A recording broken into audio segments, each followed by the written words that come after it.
Assalamualaikum warahmatullahi wabarakatuh. Kepada yang terhormat Bapak Ibu penguji uji kinerja PPG dalam jabatan periode 1 tahun 2026. Perkenalkan, nama saya Hadi Masrudin, mahasiswa PPG mata pelajaran Sejarah Kebudayaan Islam batch 4 tahun 2025 di LPTK UIN Maulana Malik Ibrahim Malang dengan nomor induk mahasiswa 250 109 114 741 pada hari ini, Senin, tanggal 19 Januari tahun 2026. Saya akan melaksanakan praktek pembelajaran dalam rangka penilaian uji kinerja di MTS Tarbiyatul Banin Banat, Cetak, Montong, Tuban di kelas 9B dengan materi Wali Songo dalam dakwah Islam di Indonesia. Sekian, terima kasih.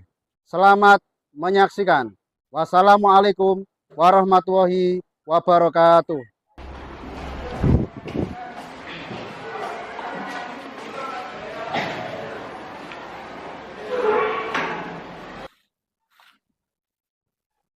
Assalamualaikum warahmatullahi wabarakatuh.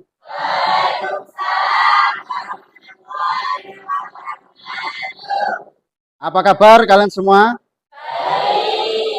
Baik, seperti biasa sebelum kita memulai pelajaran, mari kita berdoa terlebih dahulu. Silakan doa dipimpin oleh ketua kelas.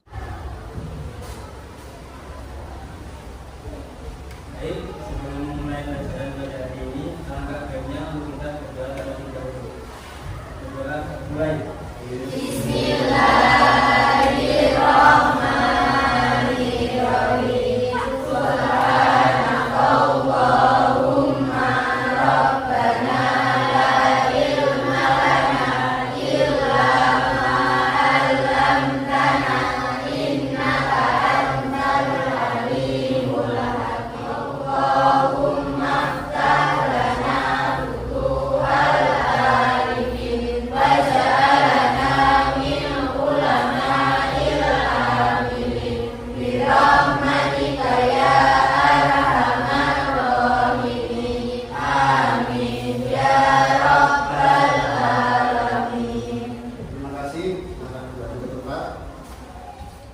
Untuk meningkatkan semangat cinta tanah air, mari kita sejenak menyanyikan lagu nasional pada negeri. Silakan semuanya berdiri.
Sebelum Bapak mulai, saya akan mengabsen terlebih dahulu.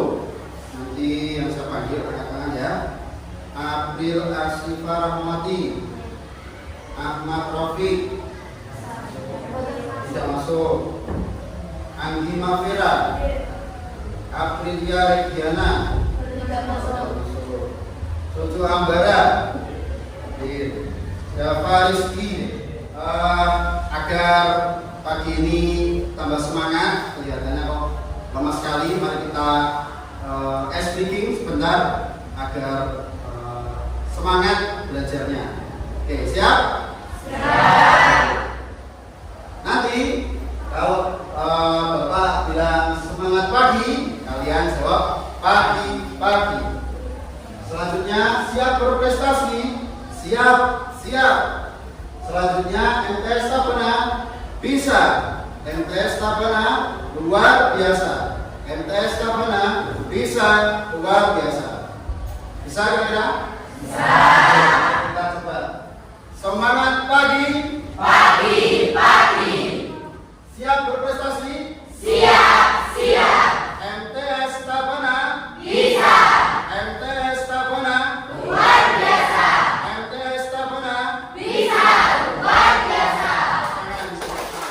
Jadi anak-anak, hari ini kita akan belajar di bab 5, yaitu Wali Songo dalam dakwah Islam di Indonesia. Baik, sebelumnya apakah kalian sudah pernah mendengar kata Wali Songo? Apa itu Wali Songo? 9 wali, tokoh agama Islam, apalagi waliullah. Oke. Lalu siapa saja? Wali Songo itu siapa saja? Ada yang tahu? Sunan Giri. Dari yang tertua, ada yang tahu? Sunan Gresik. Lanjut. Sunan Ampel, Sunan Bonang, Sunan Giri, Sunan Derajat. Nah, baik, nanti kita bahas satu persatu.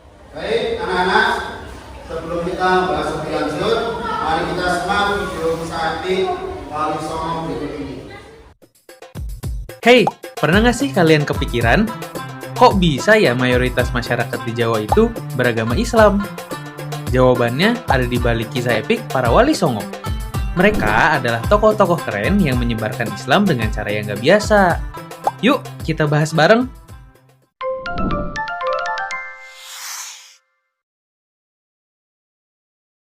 Wali Songo itu berasal dari dua kata. Wali, yang berarti orang yang ditugaskan, dan Songo, dari bahasa Jawa yang artinya 9. Jadi, Wali Songo adalah 9 ulama yang punya misi menyebarkan Islam di Jawa. Tapi, jauh sebelum Wali Songo beraksi, para pedagang Islam dari berbagai penjuru dunia udah duluan mampir ke pesisir Jawa sejak abad ke-7 Masehi. Nah, mereka nggak cuma jualan, tapi juga ngenalin Islam ke penduduk sekitar loh. Puncaknya terjadi di abad ke-14, ketika rombongan ulama dari Turki, Persia, Arab, dan Palestina mulai berdakwah di Jawa. Dari sinilah cikal bakal Wali Songo itu terbentuk. Mereka nggak maksa orang buat masuk Islam. Mereka lebih memilih membaur dengan budaya lokal, bikin masyarakat nyaman dulu, baru deh mulai mengenalkan Islam. Metode yang dipakai juga unik. Ada yang lewat pendidikan di pesantren, pernikahan dengan keluarga kerajaan, sampai kesenian seperti wayang dan musik. Terus, di mana aja sih mereka berdakwah? Nah, ada 5 wali di Jawa Timur, 3 di Jawa Tengah, dan 1 di Jawa Barat. Mereka juga punya gelar Sunan, yang artinya tokoh agama yang dihormati, setara dengan raja. Yuk kita kenalan satu persatu. Yang pertama, Sunan Gresik, atau dengan nama lain, Syekh Maulana Malik Ibrahim. Beliau pertama kali mendarat di Desa Leran, Kabupaten Gresik, sehingga ia juga dikenal dengan nama Sunan Gresik. Persebaran ajaran Islam dimulai ketika Sunan Gresik menawarkan bantuan kepada Majapahit. Pada masa itu, Majapahit sedang dilanda bencana kelaparan akibat perang saudara atau biasa disebut Perang Paregreg. Melihat itu, Sunan Gresik berinisiatif membantu membangun bendungan untuk mengairi sawah yang kekeringan itu. Berkat bantuan tersebut, sawah-sawah yang sedang dilanda kekeringan itu perlahan menjadi subur, sehingga menghasilkan beras dalam jumlah besar. Sunan Gresik saat itu langsung dihormati. Dari situ, beliau mulai berdakwah dan membangun pesantren. Yang kedua ada Sunan Ampel, atau dengan nama lain, Raden Rahmat. Beliau merupakan anak dari Sunan Gresik. Beliau mendirikan pesantren di Ampel Denta, Surabaya. Beliau juga dikenal terlibat dalam pendirian kerajaan Islam pertama di Jawa, yaitu Kerajaan Demak, pada tahun 1479. Sunan Ampel juga berhasil memperluas ajaran Islam dengan cara menikahi seorang putri dari kerajaan Brawijaya dan dikaruniai 2 anak yang bernama Sunan Bonang dan Sunan Derajat. Yang ketiga, Sunan Bonang atau Raden Maulana Magdum Ibrahim. Ia merupakan anak sulung dari Sunan Ampel. Beliau ditempatkan di Tuban, Jawa Timur. Ada yang tahu nggak kenapa sih beliau dinamai dengan Bonang? Nama Bonang diambil dari nama alat musik tradisional khas Jawa. Alat musik ini yang digunakan oleh Sunan Bonang untuk berdakwah. Beliau menciptakan lagu-lagu berbahasa Jawa yang berisikan zikir, ayat-ayat Al-Quran, hingga kisah-kisah para nabi. Salah satu syair lagu yang dimainkan oleh Sunan Bonang adalah Tobo Ati yang dipopulerkan oleh penyanyi Opik. Yang keempat, Sunan Derajat atau Raden Kosim. Beliau merupakan anak bungsu dari Sunan Ampel. Nah, beliau dinamakan Sunan Derajat karena beliau ditempatkan di Desa Derajat, Kabupaten Lamongan. Di sana beliau mendirikan pesantren juga dan menyebarkannya melewati media seni, yaitu tembang-tembang Jawa dan seni pertunjukan wayang kulit. Yang kelima, Sunan Giri atau Raden Paku. Beliau merupakan anak dari seorang ulama, yaitu Syekh Maulana Ishak, yang merupakan saudara kandung dari Sunan Gresik. Beliau hidup dengan seorang ibu-ibu bernama Nyai Gede Pinatih. Setelah ia dewasa, Sunan Paku dibawa oleh Nyai Gede Pinatih untuk berguru ke Sunan Ampel. Lalu, Sunan Ampel ditugaskan berdakwah di perbukitan Giri sebelah selatan Gresik. Makanya, beliau dinamakan Sunan Giri. Beliau banyak menciptakan mainan dan lagu anak-anak dengan tujuan memperkenalkan ajaran Islam sedini mungkin kepada anak-anak. Beliau juga mendirikan pondok pesantren yang dinamakan Pesantren Giri. Yang keenam yaitu Sunan Kudus atau dengan nama lain Raden Ja'far Shadiq, seorang bangsawan kerajaan Demak yang merupakan murid dari Sunan Ampel. Dulu, beliau menimba ilmu di Baitul Maqdis, Palestina. Di sana, beliau berhasil memberantas penyakit yang sudah menelan banyak korban. Karena perbuatannya tersebut, Raden Ja'far diberi hadiah berupa daerah kekuasaan di Palestina. Namun, Raden Ja'far bernegosiasi supaya daerah kekuasaannya itu dipindah saja ke Pulau Jawa. Lalu, daerah kekuasaannya itu kita kenal sebagai Kudus. Pendekatan beliau dalam menyebarkan Islam adalah tidak menyembelih sapi untuk menghargai masyarakat beragama Hindu. Melalui pendekatannya tersebut, Sunan Kudus berhasil mengambil hati masyarakat di sana. Yang ketujuh, Sunan Kalijaga atau dengan nama lain Raden Mas Syahid. Beliau merupakan murid dari Sunan Bonang. Beliau menyebarkan agama Islam lewat seni wayang dan gamelan. Ia menyelipkan kalimat syahadat dan nilai-nilai Islam di dalam pertunjukannya. Biasanya, Sunan Kalijaga membawa kisah Mahabharata dan Ramayana, di mana tokoh-tokohnya ini diganti dengan nama tokoh pahlawan Islam. Cara ini sangat efektif dalam menyebarkan Islam. Makanya beliau disebut sebagai wali yang membawa pengaruh paling besar dibanding wali-wali lainnya. Yang kedelapan, Sunan Muria atau dengan nama lain Raden Umar Said. Beliau merupakan anak dari Sunan Kalijaga. Beliau berdakwah di daerah Gunung Muria, Kota Kudus. Cara pendekatannya sama seperti ayahnya, yaitu dengan menggunakan media wayang kulit dan tembang-tembang Jawa. Perbedaannya, kalau Sunan Kalijaga itu targetnya untuk semua orang, sedangkan kalau Sunan Muria targetnya berfokus kepada rakyat biasa yang berprofesi sebagai pedagang atau nelayan. Yang kesembilan, Sunan Gunung Jati atau dengan nama lain Syarif Hidayatullah. Ia melakukan dakwah di sekitar Gunung Jati, Cirebon, sehingga beliau dikenal dengan nama Sunan Gunung Jati. Beliau menggunakan pendekatan pernikahan sebagai strategi untuk menyebarkan Islam kepada tokoh-tokoh penting Cirebon. Beliau menikahi 6 orang wanita yang berisi putri-putri raja yang memiliki peran penting dalam pemerintahan. Pada 1525 Masehi, beliau berhasil melebarkan sayap dakwahnya dengan membangun kerajaan Islam di Banten.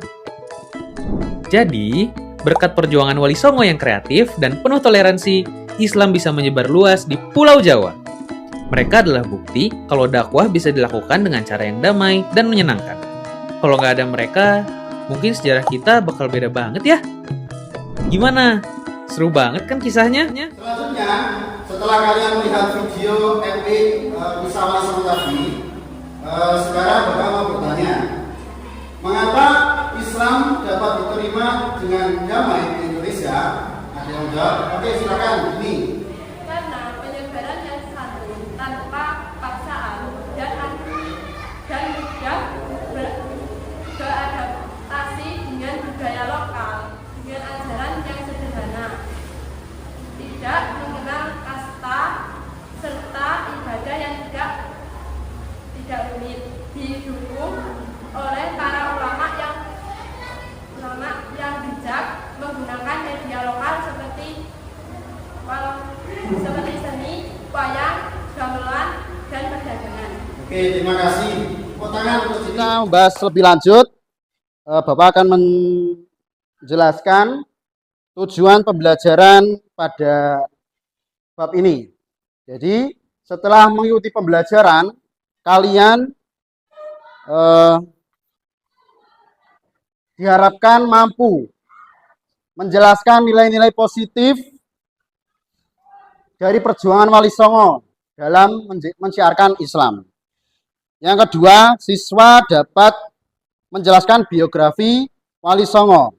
Yang ketiga, mengidentifikasi peran dan metode dakwah Wali Songo. Dan dapat menganalisis nilai-nilai dakwah Wali Songo yang relevan dengan kehidupan masa kini. Kemudian menunjukkan sikap cinta Islam, toleransi, dan kerjasama dalam aktivitas pembelajaran. 9 wali atau tokoh sebagai wali yaitu orang yang dekat dengan Allah serta Wali Songo juga berkedudukan sebagai waliul amri. Apa itu?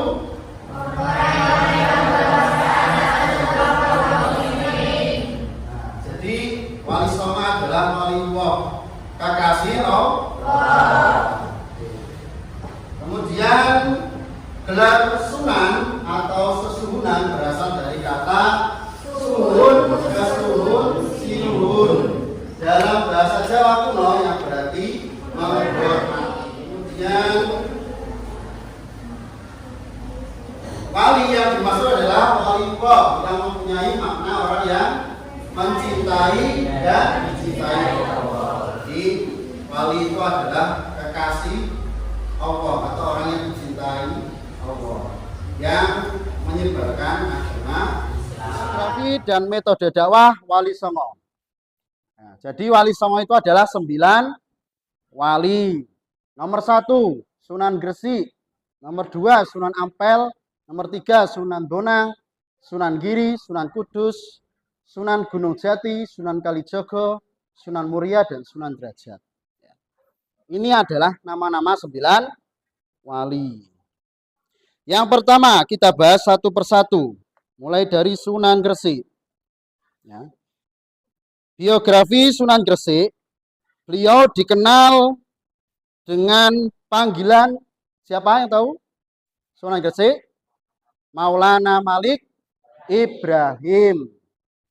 Sunan Gresik dianggap sebagai ulama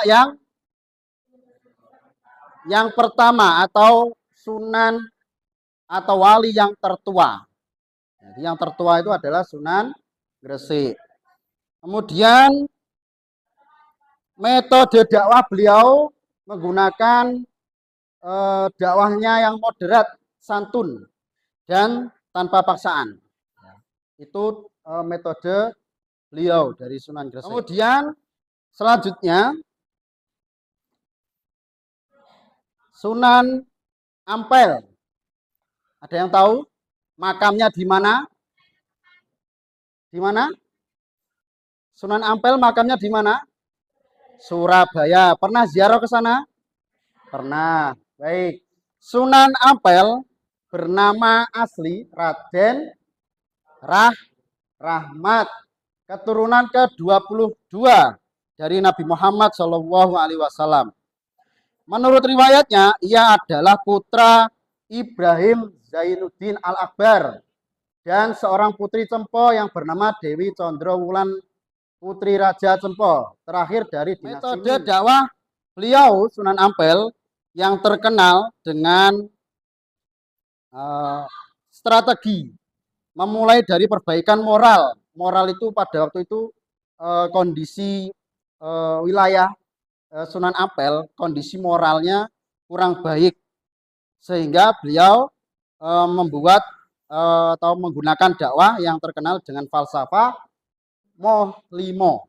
Moh limo itu larangan, ya. Moh main atau tidak main, moh ngombe atau tidak mabuk, dan moh madat atau menggunakan narkoba atau barang-barang yang haram. Kemudian moh madon atau tidak berzina, tidak bermain perempuan. Itu diantaranya metode dakwah Sunan Ampel. Kemudian Sunan Bonang. Tahu Sunan Bonang? Tempatnya di mana? Nah, wilayah dakwahnya di Tuban.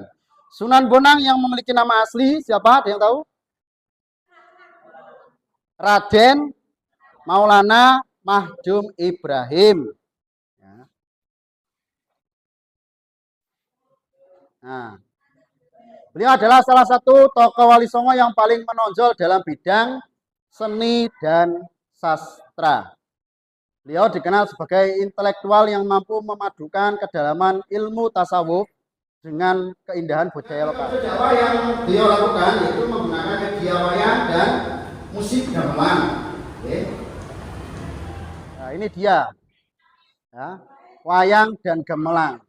Sunan Bonang banyak melahirkan karya sastra berupa suluk atau tembang tamsil. Salah satunya adalah Suluk Wijil yang tampak dipengaruhi kitab Al-Siddiq karya Abu Said Al-Khair. Kemudian terkenal dengan tembangnya Tombo Ati. Ada yang hafal?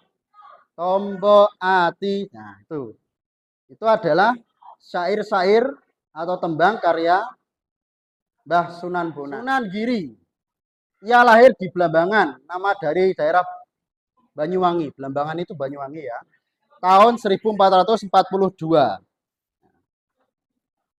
Nama asli beliau adalah Raden Paku dan dikenal juga dengan nama Raden Ainul Yakin. Beliau merupakan putra dari Maulana Ishaq.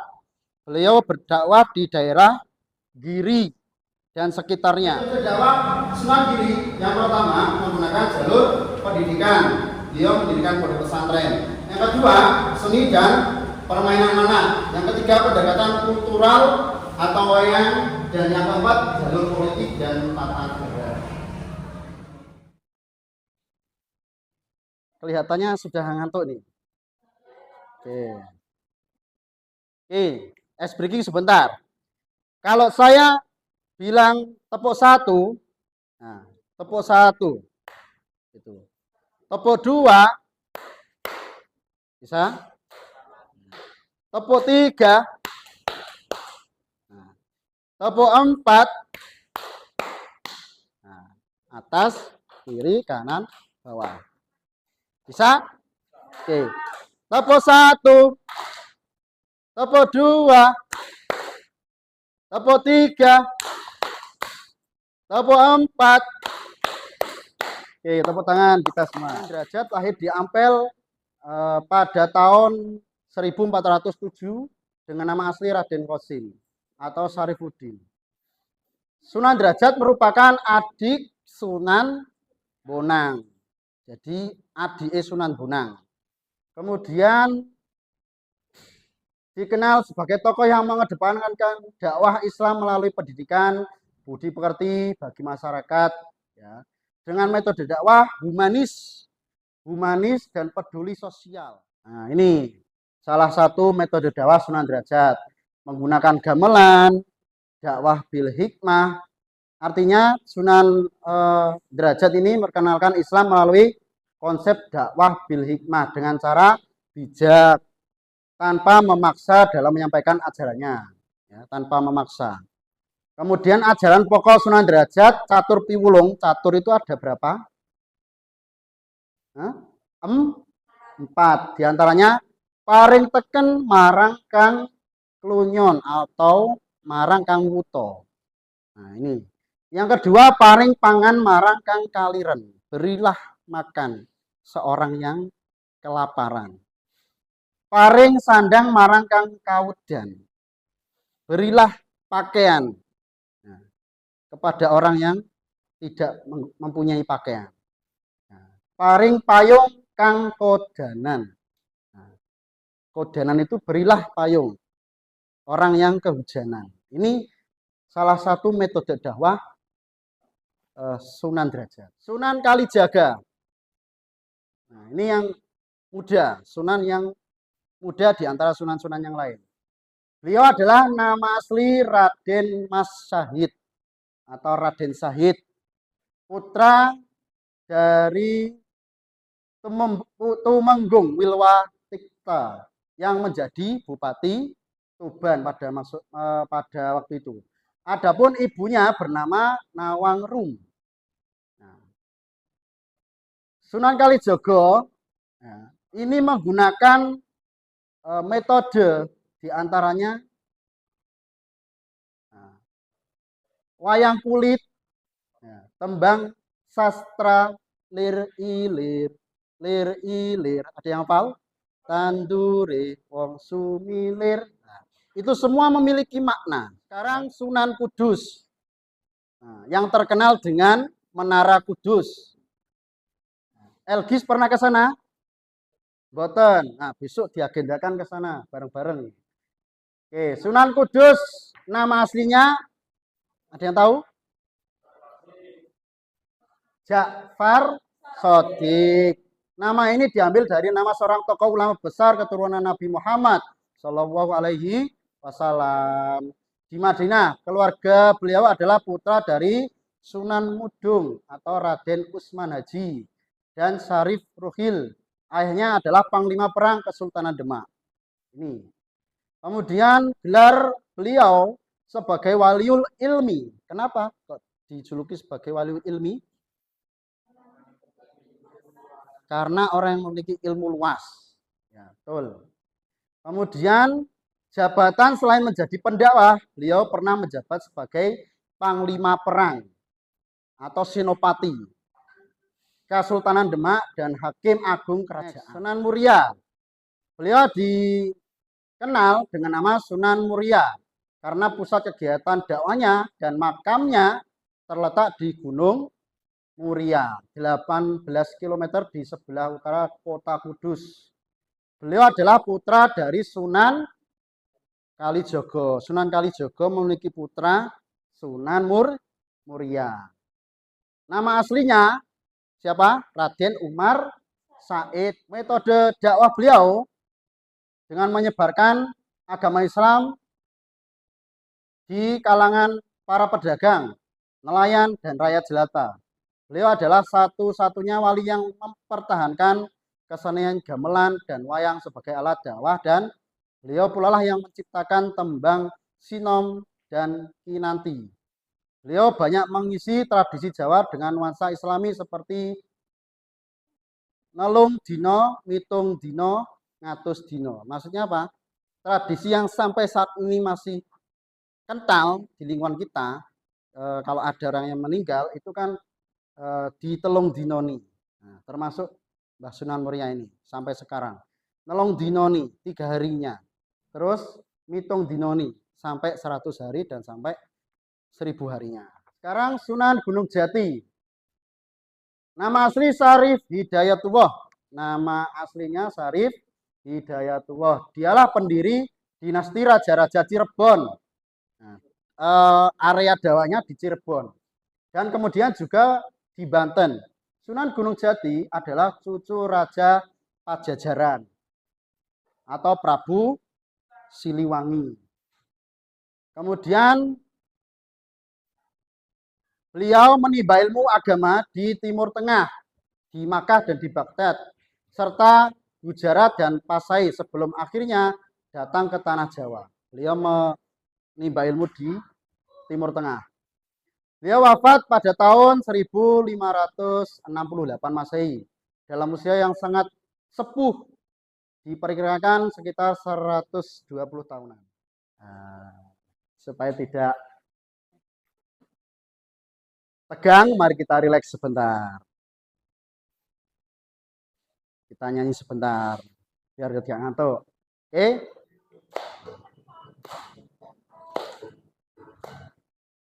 Sunan Gresik Maulana Malik Ibrahim, Sunan Ampel Raden Rahmat, Sunan Giri Muhammad Ainul Yakin, Sunan Bonang Maulana Maktum, Sunan Derajat Raden Sunan Joko Raden Sahib, Sunan Muria Raden Umar, Sunan Kudus Ja'far Shadiq, Sunan Gunung Jati Syarif Hidayatullah. Salawat ya Rasulullah, salamun alaih ya Rafi asyani wa daraji Al-Fatayaji total alami ya uhalam diwal karomi diwal karomi. Oke, yuk sekarang mari kita belajar kelompok. Silahkan nanti membentuk kelompok. Silahkan. Sudah terbentuk kelompoknya? Ya, oke. Nanti Bapak akan memberikan lembar kerja peserta didik atau LKPD yang harus kalian diskusikan dengan kelompok kalian masing-masing. Terus nanti kalau sudah presentasi ke depan, ya 2 atau 3 anak perwakilan nanti untuk mempresentasikan hasil diskusi kalian. Bisa dipahami? Oke, saya bagi ya ke LKPD-nya.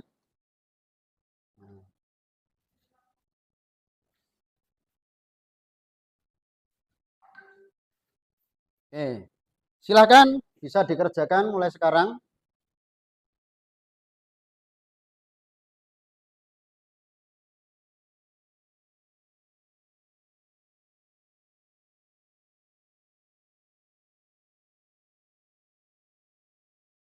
Sudah selesai mengerjakannya? Oke, sekarang kelompok 2 dulu, silakan maju ke depan untuk presentasi. Silakan. Assalamualaikum warahmatullahi wabarakatuh. Waalaikumsalam warahmatullahi wabarakatuh. Kami perwakilan dari kelompok 2 di sini akan menjelaskan tentang hasil kerja dari kelompok kami. Yang pertama, Sunan Gresik yang memiliki nama asli Maulana Malik Ibrahim. Ia memiliki wilayah dakwah di sekitar Gresik. Media atau strategi dakwah menggunakan perdagangan dan pertanian. Yang kedua, Sunan Ampel yang memiliki nama asli Raden Ahmad. Ia memiliki wilayah dakwah di sekitar Ampel Jenta, Surabaya. Media atau strategi dakwahnya menggunakan falsafah menghimo. Yang ketiga, Sunan Bonang yang memiliki nama asli Raden Maulana Maktum Ibrahim. Ia memiliki wilayah dakwah di sekitar Tuban. Media atau strategi dakwahnya menggunakan gamelan dan suluk. Yang keempat, Sunan Derajat yang memiliki nama asli Raden Qasim. Ia memiliki wilayah dakwah di sekitar Lamongan. Media atau strategi dakwahnya menggunakan pertunjukan wayang kulit, seni dan budaya lokal.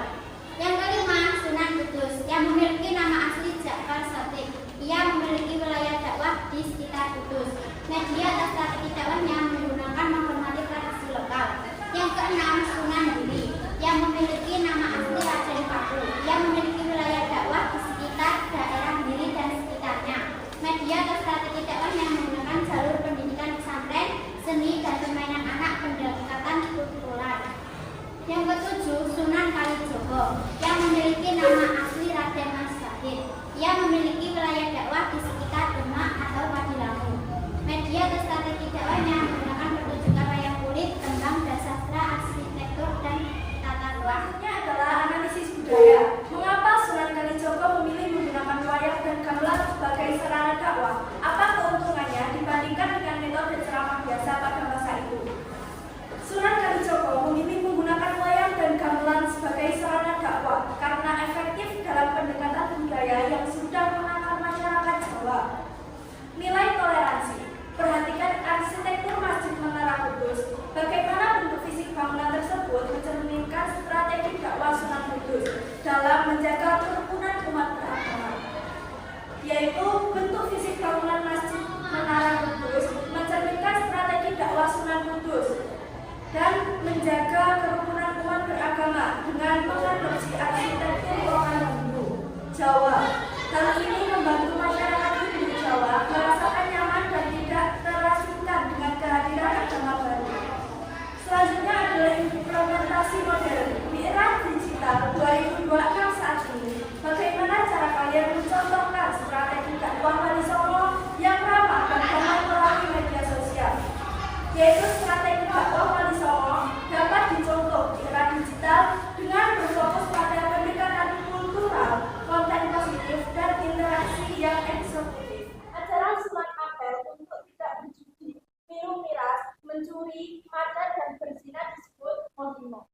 Yang kedua, anggota Wali Songo yang menjadi penasihat Kesultanan Demak dan merancang pembangunan Masjid Agung Demak adalah Sunan Kalijogo. Sunan yang dikenal dengan julukan Syekhul Islam dan banyak berdakwah di daerah Cirebon adalah Sunan Gunung Jati.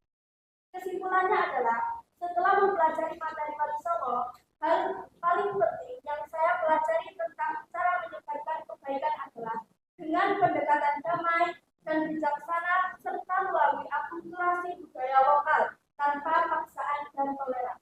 Cukup sekian dari kelompok kami. Wassalamualaikum warahmatullahi wabarakatuh. Waalaikumsalam warahmatullahi wabarakatuh. Tepuk tangan untuk kelompok 2, silakan itu. Selanjutnya memasuki sesi akhir, bahwasanya setelah kalian mempelajari sejarah Wali Songo ini, sekarang renungkanlah dan nanti jawab pertanyaan yang Bapak sampaikan berikan. Yang pertama, apa nilai paling penting dari dakwah Wali Songo? Apa nilai yang paling penting? Yang kedua, bagaimana menerapkannya di kehidupan sehari-hari? Silakan dari kalian ada yang mau jawab? Oke, silakan dijawab. Nilai paling penting dari dakwah Wali Songo adalah pendekatan bahwa kultural yang modern, santun, damai yang mengedepankan akulturasi antara ajaran Islam dengan kearifan lokal. Oke, selanjutnya bagaimana menerapkannya di kehidupan sehari-hari? Penerapannya dalam kehidupan sehari-hari adalah belajar dan berusaha menjadi pribadi yang membawa kedamaian dan mampu beradaptasi tanpa kehilangan jati diri. Oke, terima kasih. Tepuk tangan ya. Karena dapat disimpulkan bahwasanya materi pada hari ini dapat kita simpulkan bahwa penerapan nilai dakwah Wali Songo yaitu menunjukkan sikap yang toleransi, ya, dakwahnya yang menyejukkan dan tidak memaksa. Kemudian Islam masuk dan berkembang di Indonesia ini bukan melalui penaklukan atau kekerasan, melainkan melalui strategi budaya yang humanis dan bijaksana. Dapat dipahami anak? Terima kasih. Mungkin itu yang dapat saya sampaikan pada kesempatan hari ini. Semoga apa yang kita pelajari hari ini diberikan ilmu yang bermanfaat, barokah, dan diberi kesuksesan. Amin. Sebelum kita mengakhiri pelajaran, silakan berdoa terlebih dahulu. Doa mulai. Bismillah.